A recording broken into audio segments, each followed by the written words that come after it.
Varicose veins వ్యాధికి కేవలం 30 నిమిషాల్లో చికిత్స. కాల్ చేయండి 9989527715.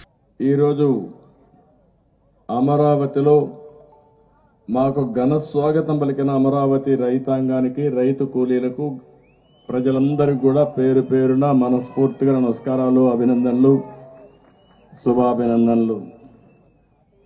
మొట్టమొదటిసారిగా భోగి, సంక్రాంతి, కనుమ పండుగ శుభాకాంక్షలు మీకందరికీ. తెలుగు జాతి పెద్ద ఎత్తున జరుపుకునే ఏకైక పండుగ సంక్రాంతి.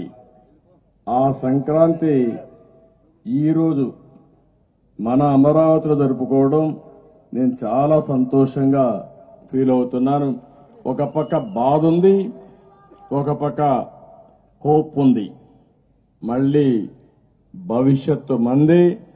తప్పకుండా అమరావతి కేంద్రంగా, మన రాజధానిగా, ఇక్కడి నుంచే పరిపాలనే కాదు అభివృద్ధి కూడా ఈ సంక్రాంతి నాంది పలుకుతుంది. ఇంకొక పక్కన మనం చూస్తే సంక్రాంతి అనగానే మనకు గుర్తొచ్చేది పాడి పంటలు ఇంటికి రాగా బంధువులు, కుటుంబ సభ్యులతో ప్రపంచంలో తెలుగు వారు ఎక్కడున్నా మళ్లీ జన్మభూమికి వచ్చి బంధువులందరితో కలిసి కుటుంబ సమేతంగా ఈ యొక్క సంక్రాంతి పండుగ జరుపుకుంటాం. నాకు బాగా జ్ఞాపకం. మా మిస్సెస్ అయితే 30 ఏళ్లకు మునుపు ఎక్కడ మీరన్నా ఉండండి, సంక్రాంతికి మాత్రం నారావారిపల్లికి రావాల్సిందేని పట్టుబట్టి అందరం కూడా నారావారిపల్లి పోతున్నాం. అందుకే ఇప్పుడు అందరూ పల్లె పిలుస్తోంది సంక్రాంతికి రమ్మని. ఎక్కడికక్కడ నిన్న కూడా చూస్తే రోడ్లన్నీ జామ్ అయిపోయినాయి. అందరూ కూడా పల్లెలకు వచ్చే పరిస్థితికి వచ్చింది. ఈ సంస్కృతి ఇంకా రావాల్సిన అవసరం ఉంది. భోగి, భోగభాగ్యాలు తీసుకురావాలని ప్రార్థిస్తాం. ఇప్పుడే మేమందరం కూడా ఇక్కడ భోగేశాం. అన్ని 1-2 కాదు, పాత వస్తువులను భోగి రోజున మంటలేస్తా. చిన్నప్పుడు కూడా చూసేవాడిని నేను. పనికిరాని వస్తువులు, మన ఇంట్లో అడ్డంగా ఉండే వస్తువులన్నీ భోగిలో వేసి కాల్చేసి, అవసరమైతే అందులో నీళ్లు పెట్టి అవి కూడా బాగా కాల్చి స్నానం కూడా చేసి ఉండే పాపాలన్నీ వదిలించుకొని మళ్ళా పుణ్యంతో ముందుకు పోవాలని ఆశతో ముందుకు పోతాం. అందుకే ఈరోజు మీరు చూస్తే ఇక్కడ ప్రభుత్వ అసమర్థ విధ్వంస విధానాల వల్ల ప్రజల జీవితాలు ఎనిక్కిపోయినాయి. చీకటి జీవోలు, ప్రభుత్వ వ్యతిరేక విధానాలతో మీరంతా కూడా సర్వనాశనం అయిపోయాం. 5 సంవత్సరాలు, నేను 45 సంవత్సరాల రాజకీయాల్లో ఉన్నాను కానీ నా జీవితంలో ఏ ముఖ్యమంత్రిని చూడలేదు. ఇది ఒక విధంగా చెప్పాలంటే చీకటి రోజులు. 5 సంవత్సరాలు ఈ అమరావతి దానికి ఒక ఉదాహరణ. మీరు బండి ఇబ్బందులు చూస్తే మాట్లాడతాను. మీరు బండి ఇబ్బందులైతే పగవాడికి కూడా రాకూడదు, అన్ని ఇబ్బందులు పడ్డారు. అడుగడుగునా అవమానం. రాష్ట్రానికి అండగా ఉంటామని 35,000 ఎకరాల భూమి మీరు రాజధానికి ఇచ్చారు. నేను కూడా మీకోసం ఒకటి ఆలోచించాను. ఇంత ఉదారంగా వచ్చిన మిమ్మల్ని రాజధాని నిర్మాణంలో భాగస్వాములు చేసి పేదరిక నిర్మూలన ఏ విధంగా చేయగలుగుతామో, ప్రజలతో కలిసి సంపద ఏ విధంగా సృష్టిస్తామో దానికి నాందిగా అమరావతి కేస్ స్టడీగా ప్రపంచంలోని మిగిలిపోయేట్టుగా మనం ప్రారంభించాం. అది జరుగుంటే అదే జరిగేది, కానీ అది జరగలేదు. అందుకే ఈరోజు మీరు అందరూ చూస్తే అమరావతి ఏవైతే ఉన్నాయో మళ్లీ ఆ చీకటి జీవోలన్నీ తగలబెట్టాం. ఈరోజు నేను, పవన్ కళ్యాణ్ గారు మేమిద్దరం హామీ ఇస్తున్నాం, మన రాజధాని అమరావతి. ఇది ఆంధ్రప్రదేశ్ కి సస్యశ్యామలం చేయడానికి, ఆంధ్రప్రదేశ్ కి అన్ని విధాల ప్రజా రాజధానిగా, ఉపాధి అవకాశాలు గాని, ఇంకో పక్క సంపద సృష్టించే కేంద్రం గాని, ఇక్కడి నుంచే ప్రజలకు మళ్లా సంక్షేమ కార్యక్రమాలు అందించే విధంగా పేదల పరిపాలన ఇక్కడి నుంచే ప్రారంభం అవుతుంది. దాని గురించి మీకు అనుమానమే అవసరం లేదు. ఈరోజు ఇది ఒక దేవతల రాజధానిది. అలాంటి దేవతల రాజధానిని రాక్షసులు చెరబట్టారు. ఇప్పుడు రాక్షస వధ కూడా అయిపోయింది, సైకో వధ కూడా అయిపోతుంది. తొందరలో కౌంట్ డౌన్ కూడా ప్రారంభమైంది. 87 రోజులే లెక్క పెట్టుకోండి. ఇంకా ఈ రోజు నుంచి 87 రోజులు కౌంట్ డౌన్ ఇక్కడి నుంచే ప్రారంభిస్తున్నాం. ఈ అమరావతి నుంచే ప్రారంభిస్తున్నాం. లెక్క పెట్టుకోమంటున్నా. అప్పుడే ఆ సిమ్టమ్స్ కూడా ప్రారంభమైన అమరావతిలోనే కనపడొస్తున్నాయి. సిమ్టమ్స్ కూడా మంచి రోజులు వస్తాయని శుభ గడియలు తలుపు తట్టే పరిస్థితికి వచ్చింది. అందుకే ఇప్పుడిప్పుడే ఎక్కడికక్కడ ప్రజల్లో కూడా ఒక నూతనమైన ఆశ కూడా వచ్చే పరిస్థితి వచ్చింది. మనం ఈరోజు ఇక్కడ మీరు చూస్తే ఒకటి కాదు చాలా ప్లే కార్డ్స్ అన్ని కూడా మనం ఇచ్చేసాం. రాజకీయ హింసని, అక్రమ కేసుల్ని, మోసపు హామీల్ని, బడుగు బలహీన వర్గాలు విసురుదీస్తున్న మదాన్ని, ఇంకొక పక్కన మీరు చూస్తే ఒకటి రెండు కాదు జగన్ అహంకారాన్ని కూడా ఈ భోగిలో తగలబెట్టాం. ఒక అహంకారాన్ని, పేదల్ని పట్టి పీడిస్తున్నటువంటి ధరల పెరుగుదల, అంగన్వాడీ ఈరోజు పండగ పూట కూడా రోడ్డు మీద ఉండే విధంగా నిలబెట్టాడంటే, ఆడబిడ్డల్ని రోడ్డు పాలు చేశాడంటే, వాళ్ళ సమస్యల పరిష్కారం చేయలేదంటే అది ఈ ప్రభుత్వం యొక్క అహంభావం అని చెప్పి కూడా నేను మీకు తెలియజేస్తున్నా. ఇంకో పక్క యువత తమ్ముళ్ళు చాలా హుషారుగా ఉన్నారు, కానీ మీకు ఉద్యోగం మాత్రం లేదు, జాబ్ లేదు. నిరుద్యోగ సమస్యలు కూడా తగలబెట్టాం. భవిష్యత్తులో ప్రతి ఒక్క తమ్ముడికి ఉపాధి కల్పించే బాధ్యత తెలుగుదేశం, పవన్ కళ్యాణ్ గారు ఇద్దరం కలిసి జనసేన, తెలుగుదేశం పార్టీ తీసుకుంటామని చెప్పి కూడా మీకు అందరికీ చేస్తున్నా. ప్రజల కష్టాలు, నష్టాలు, బాధలు, సమస్యలు అన్ని కూడా ఈరోజు ఈ భోగులో తగలేశాం. అన్ని మంచి జరగాలని మనస్ఫూర్తిగా ఆశిస్తున్నా. మన సంస్కృతి సాంప్రదాయాలు మీరు ఒకసారి చూస్తే, ఒక పక్క ఈరోజు భోగి, రేపు సంక్రాంతి. సంక్రాంతికి మళ్ళా ప్రతి ఒక్కరి జీవితాల్లో వెలుగు రావాలని మన పెద్దల్లో ఒకసారి పూజలు చేసి నివాళులర్పించి మళ్ళా మన కొత్త క్రాంతుల కోసం ముందుకు పోయే పండుగ. మన సంస్కృతులు ఇంకో భావం చూస్తే ఎల్లుండు కనుమ పండుగ రోజున పశువులకు కూడా పూజలు చేసి పశు సంపద పెరగాలని, తద్వారా పాడి పంటలే కాదు పశు పంటలు కూడా పశు సంపద పెరగాలని మనం ఆకాంక్షించే పరిస్థితికి వస్తున్నాం. ఇలాంటి ఒక సుసంపన్నమైనటువంటి సంస్కృతి సాంప్రదాయం తెలుగు వారి సొంతం. దాన్ని నేను గర్వపడుతున్నా. కానీ ఈరోజు నాకు ఒక బాధ కూడా ఉంది. ఈరోజు పండుగ కూడా సరిగా జరుపుకోలేని పరిస్థితిలో పేదవాళ్ళు ఉండే పరిస్థితికి వచ్చారు. ఇక్కడ మీరు చూస్తే ఒకప్పుడు సంక్రాంతి కానుకిచ్చేవాళ్ళం. 6 రకాల వస్తువులతో సంక్రాంతి కానుకిచ్చాం. అదే మరి క్రిస్మస్ గిఫ్ట్ ఇచ్చాం, రంజాన్ తోఫా ఇచ్చాం. ఈరోజు పండుగ జరుపుకోవాలంటే ధరలు విపరీతంగా పెరిగిపోయినాయి. ఒకటి కాదు, నిత్యావసర వస్తువుల ధరలన్నీ పెరిగాయి. పెట్రోల్, డీజిల్ పెరిగింది, కరెంటు ఛార్జీలు పెరిగాయి, పన్నులు పెరిగాయి. ఇంకా మీరు చూస్తే పేదవాడు బతికే పరిస్థితి లేకుండా పోయింది. 10 రూపాయలు ఇచ్చి 100 రూపాయలు దోచుకునే ప్రభుత్వం ఇది.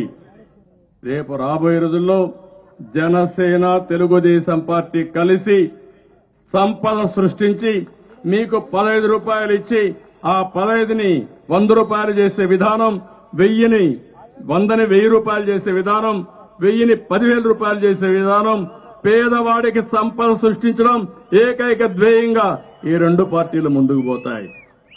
చాలా మంది కనిపిస్తుంది. ఒకే ఒక ఉదాహరణ, ఈరోజు మీరు 35,000 ఎకరాలు భూమి ఇచ్చారు.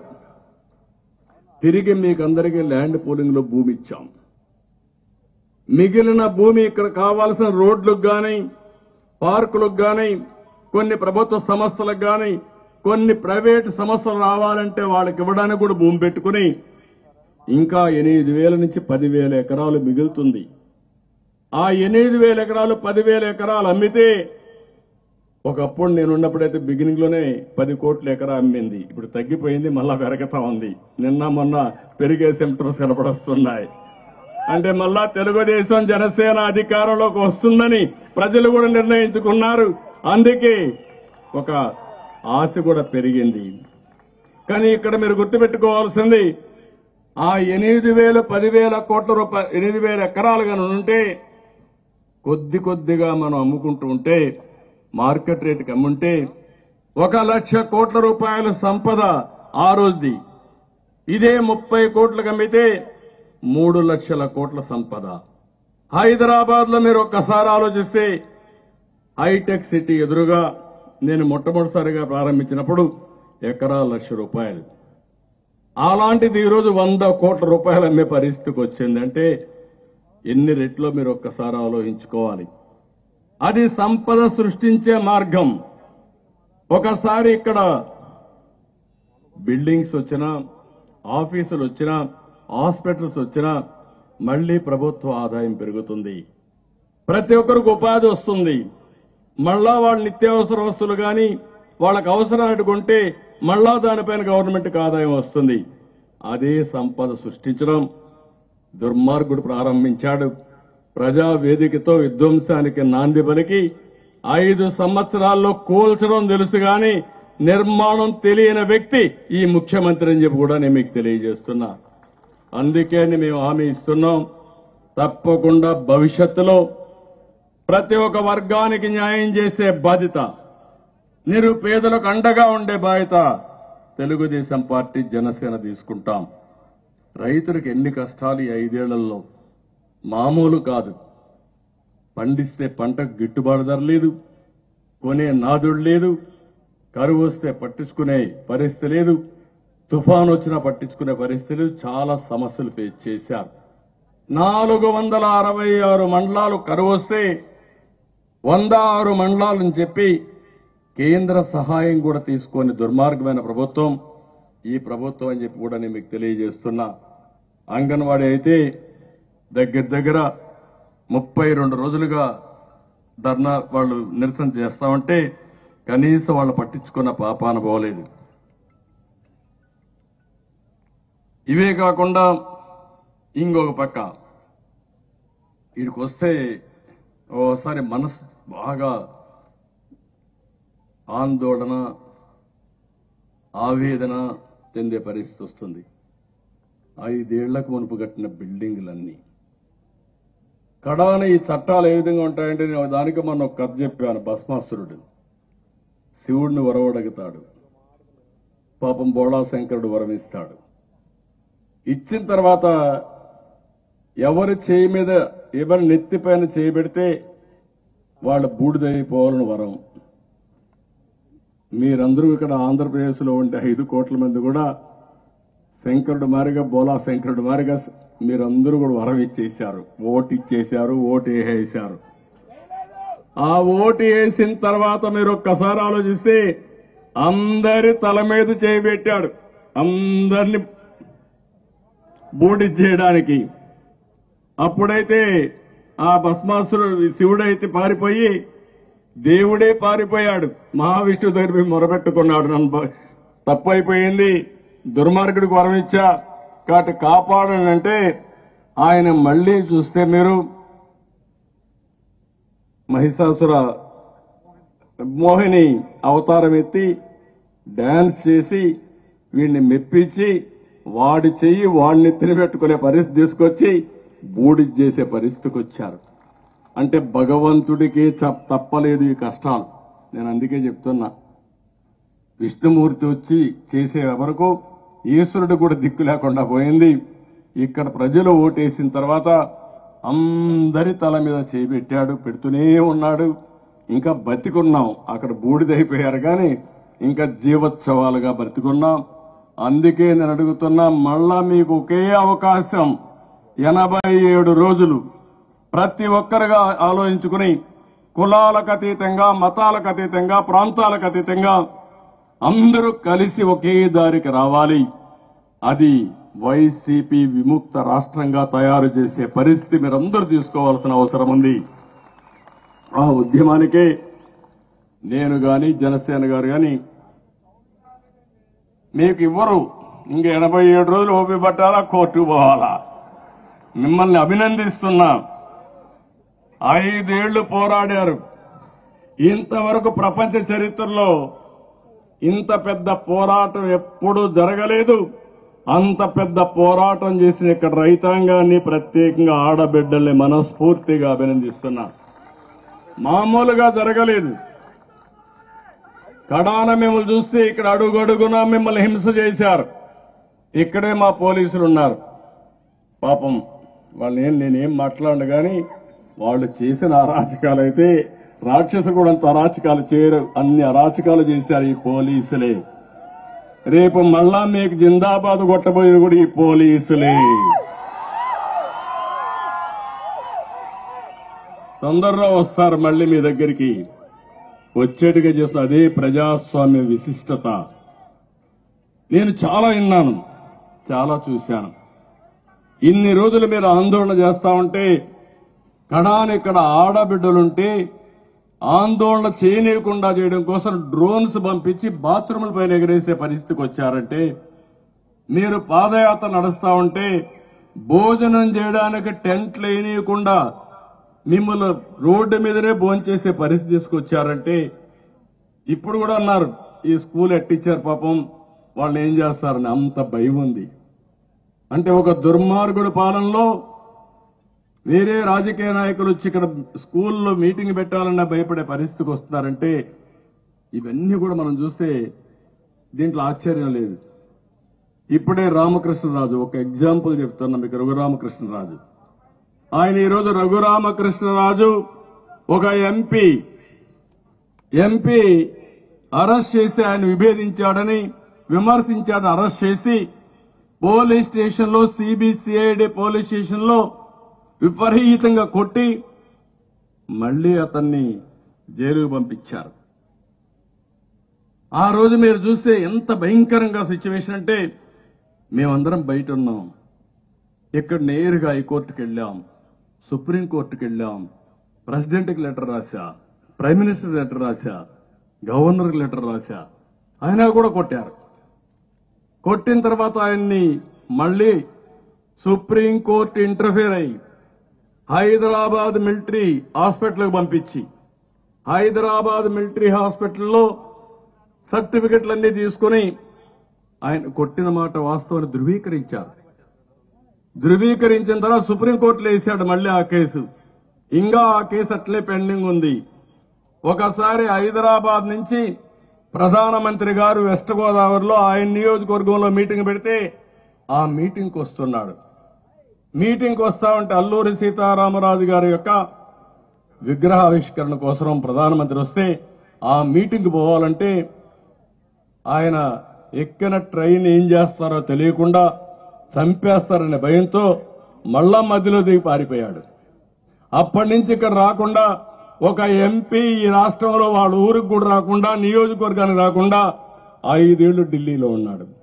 నిన్న మళ్ళా వాళ్ళ ఊరికి పోవాలంటే హైకోర్టుకు వచ్చి నన్ను అరెస్ట్ చేయకుండా ఒక ఉత్తర్వు ఇవ్వమంటే, ఒకవేళ అరెస్ట్ చేయాలంటే 41A ఇచ్చిన తర్వాత అరెస్ట్ చేయమంటే మొట్టమొదటిసారిగా 5 ఏళ్ల తర్వాత లాస్ట్ లో ఈరోజు హైకోర్టు ఆర్డర్తో వాళ్ళ ఊరికి పోయాడంటే ఒక ఎంపీ.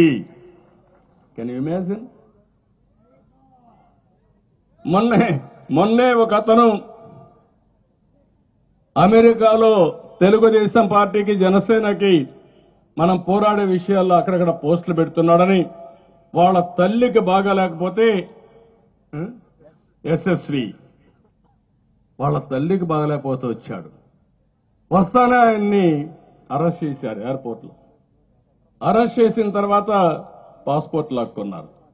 ఆ పాస్పోర్ట్ లాక్కుంటే కోర్టుకు వచ్చి పాస్పోర్ట్ వారు లాక్కున్నారని చెప్పారు.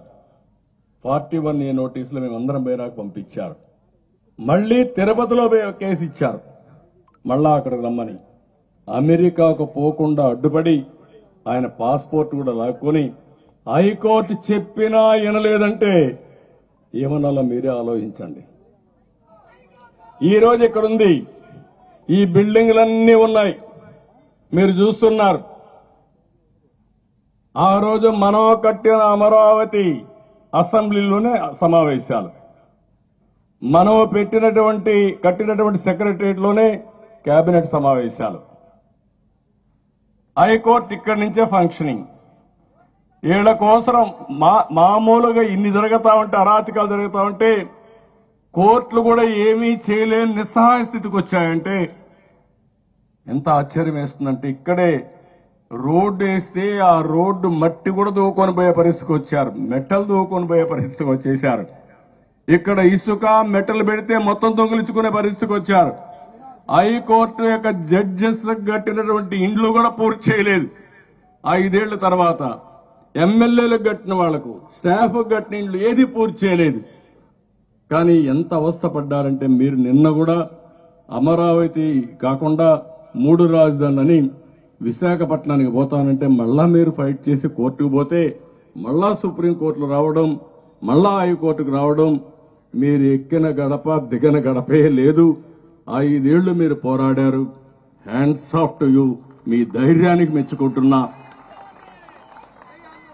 మీ గెలుపు అమరావతి గెలుపే కాదు, 5 కోట్ల ఆంధ్రప్రదేశ్ గెలుపు, తెలుగు జాతి గెలిపేది.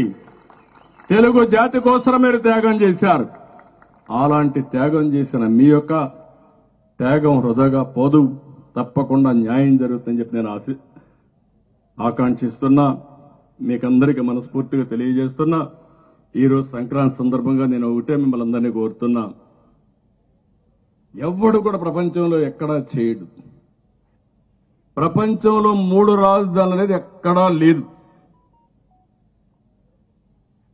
ఎలక్షన్ల ముందేం చెప్పాడు ఈయన? విశ్వసనీయత గురించి మాట్లాడతాడు. ఎలక్షన్ ముందు చెప్పింది ఏంటి? అమరావతి రాజధానిగా ఉంటుంది, నేను ఇక్కడే ఇల్లు కట్టుకున్నా, ఇక్కడే ఉంటామని చెప్పి నమ్మించి ఓట్లు వేయించుకొని వస్తానే 3 రాజధానుల ముచ్చట 3 ముక్కలు ఆటాడే పరిస్థితికి వచ్చాడు. అంటే 10 సంవత్సరాలు అవుతుంది. రాజధాని లేకుండా చేశాడు. నేను ఒకటే హామీ ఇస్తున్నాను, మేమిద్దరం కూడా విశాఖపట్నం ఒక ఆర్థిక రాజధానిగా తయారు చేసే బాధ్యత మేము తీసుకుంటా. ఆ ప్రాంతాన్ని అన్ని విధాలు అభివృద్ధి చేస్తాం, దాంట్లో అనుమానమే లేదు. కర్నూలు హైకోర్టు బెంచ్ కూడా అక్కడ పెడతాం. పెట్టడమే కాదు, పూర్వ వైభవం ఒకప్పుడు 56లోనే 53లో కర్నూలుకి మెడ్రాస్ నుంచి వచ్చినప్పుడు తాత్కాలిక రాజధానిగా ఆ రోజు మనం పెట్టుకున్నాం. మళ్లీ కర్నూలుకి పూర్వ వైభవం తీసుకొచ్చే విధంగా అభివృద్ధి కార్యక్రమాలు చేసి అన్ని విధాలు అభివృద్ధి చేసే బాధ్యత తీసుకుంటాం. ఈ 3 నగరాలే కాదు, రాష్ట్రాన్ని అభివృద్ధి చేసే బాధ్యత తెలుగుదేశం పార్టీ, జనసేన తీసుకుంటుందని చెప్పి కూడా నేను మీకు తెలియజేస్తున్నా. నేను మిమ్మల్ని అందరినీ ఒకటే కోరుతున్నా, ఈ రోజు ఈ రాష్ట్రంలో ప్రతి ఒక్కరు కూడా ఆలోచించారు. 87 రోజులే సమయం ఉంది. 87 రోజుల్లో ప్రతి ఒక్కరు కూడా ఏదో పర్వాలేదు, ఏమంటే ఏం జరుగుతుంది అనుకుంటే చాలా ఇబ్బందులు వస్తాయి. ఈ రాష్ట్రాన్ని మళ్లీ పునర్నిర్మాణం చేసుకోవాలి. ఏదో నాకేదో అధికారం కోసమో పవన్ కళ్యాణ్ అధికారం కోసం కాదు, తెలుగుదేశం జనసేన కోసం కాదు, తెలుగు జాతి కోసం, 5 కోట్ల జనాభా కోసం, మీ భవిష్యత్తు కోసం, మీ పిల్లల భవిష్యత్తు కోసం రాష్ట్రం మొత్తమే ఆలోచించాలి. ఇక్కడే అమరావతి రైతులే కాదు, అమరావతిలో ఒక వర్గం కాదు, ఒక కులం కాదు, ఒక గ్రామం కాదు, అన్ని వర్గాల కోసం, అన్ని వర్గాల భవిష్యత్తు కోసం మీరు ఆలోచించాల్సిన అవసరం ఉంది. అందుకే సంక్రాంతి నేను చాలా స్పష్టంగా చెప్పాను, ఒక సంకల్పం చేయాలి. ఈరోజు తెలుగు జాతి అన్ని విధాల ముందుకు పోయే పరిస్థితికి వచ్చింది. ఈరోజు తెలంగాణ, హైదరాబాద్ ఉంది. ఆ రోజు వేసిన ఫౌండేషన్ ఇన్ని రోజులు 25 ఏళ్లు 30 ఏళ్లే. ఈరోజు హైదరాబాద్ మీరు చూస్తే ఎక్కడికో వెళ్లే పరిస్థితి వచ్చింది.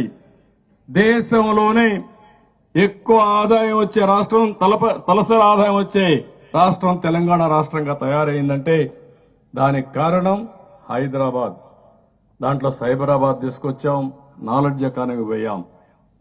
మీ ఊర్లో మీరు చూడండి, ఇక్కడి నుంచి పోయిన వాళ్ళు, ఐటీ చదువుకున్న వాళ్ళు, వ్యాపారం చేసేవాళ్ళు, ప్రపంచం మొత్తం రాణించారు.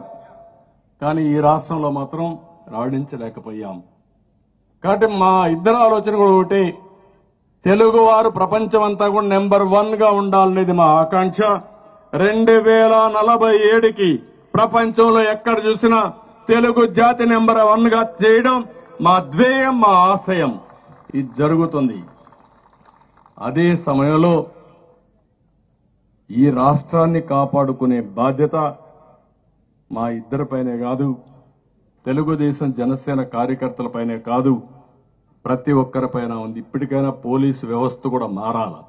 ఇంకా కూడా మారకపోతే మిమ్మల్ని దేవుడు కూడా క్షమించడు. నేను చాలా స్పష్టంగా చెప్తున్నా, అపీల్ చేస్తున్నా, గట్టిగా కూడా చెప్తున్నా. నేను కూడా 14 ఏళ్లు మిమ్మల్ని చూశా. మీరెప్పుడు కూడా దుర్మార్గుడి చేతుల్లో బలైపోయారు, అప్రతిష్ట పాలు తెచ్చుకున్నారు. ఈ రోజైనా సంక్రాంతి సంకల్పం చేయండి. ఈ రాష్ట్రంలో మొట్టమొదటిసారిగా సంక్రాంతి సంకల్పం చేయాల్సింది మా పోలీసు వాళ్ళు చేయాల. మీ పిల్లల కోసం మీరు ఆలోచించుకోండి. మారండి. మారకపోతే ప్రజాస్వామ్యం మిమ్మల్ని కూడా మారుస్తుంది, ప్రజలే మిమ్మల్ని మారుస్తారు, మిమ్మల్ని వదిలిపెట్టరు. అలాంటి చెడ్డ పేరు తెచ్చుకోవద్దని మాత్రం పోలీసులు కూడా కోరుకుంటూ, మరొక్కసారి అందరినీ కోరేది, ఈ 3 రోజుల్లో తెలుగు జాతి మొత్తం సంకల్పం చేయాలి. రాతి యుగం పోవాలి, స్వర్ణ యుగం రావాలి. దీనికోసం మనందరం కూడా ఎక్కడికక్కడ చేయాల్సిన అవసరం ఉంది. ఈరోజు పండగేమో భోగి, పాలకుడేమో మానసిక రోగి. ఈ మానసిక రోగిని వదిలించుకోవడం మనందరి బాధ్యత. మీరు 5 ఏళ్లు నిర్ణయాలు చూడండి, మామూలు వ్యక్తులు ఎవ్వరు చేయరు ఒక మానసిక రోగి అయితే తప్ప. ఆ రోగం ఏంటో మీకే తెలుసు, నేను చెప్పక్కర్లేదు. తెలుసా మీకు అందరికీ? యువత అందరికీ అర్థమైందా లేదు ఇప్పటికైనా?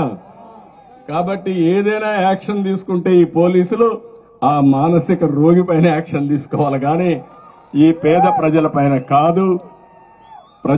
కాదు. ఆ విషయం కూడా గుర్తుపెట్టుకోవాలని వాళ్ళందరినీ కోరుకుంటూ, మరొక్కసారి happy Sankranti, happy Bhogi, happy Kanuma. ఇంకా మీకు ఏం అనుమానం అవసరంలా, మంచి రోజులు వచ్చేస్తున్నాయి. మంచి రోజులు వచ్చాయి. రాబోయే సంవత్సరం ఇదే ప్రాంతంలో సంక్రాంతి బ్రహ్మాండంగా భోగేసుకుని, సంక్రాంతి కూడా బ్రహ్మాండంగా చేసుకుని ప్రపంచానికి తెలియజేసే రోజు తొందరలోనే వస్తుంది. అలాంటి పరిపాలనకు ప్రారంభం చేస్తామని మరొక్కసారి మీ అందరికీ హామీ ఇస్తూ, రాష్ట్ర ప్రజలందరికీ కూడా ఈ సంక్రాంతి సందర్భంగా ఊర్లో ఉంటారు, అందరూ కూడా సంకల్పం చేయండి. ఇలాంటి ఎవరు రాజకీయాల్లో నేను ఎప్పుడూ మాట్లాడలేదు, కానీ ఇలాంటి వ్యక్తి, రాజకీయాలకు అర్హత లేని వ్యక్తి ఈరోజు రాష్ట్రంలో ముఖ్యమంత్రిగా ఉండడం మన దురదృష్టం. కాబట్టి ఇన్ని కూడా మీరు ఆలోచించుకో ముందుకు పోవాల్సిందిగా మరొకసారి కోరుకుంటూ, ఈరోజు మంచి కార్యక్రమం, ఆతిథ్యం ఇచ్చినటువంటి అమరావతి రైతాంగానికి, ఆ రోజు ఆంధ్రప్రదేశ్ ప్రజల కోసం పనిచేశారు. ఈ రోజు మమ్మల్ని పిలిపించి మీ సంఘీభావాన్ని తెలియజేశారు. మీ అందరికీ పేరు పేరున మనస్ఫూర్తిగా అభినందనలు, ధన్యవాదాలు, కృతజ్ఞతలు. Thank you.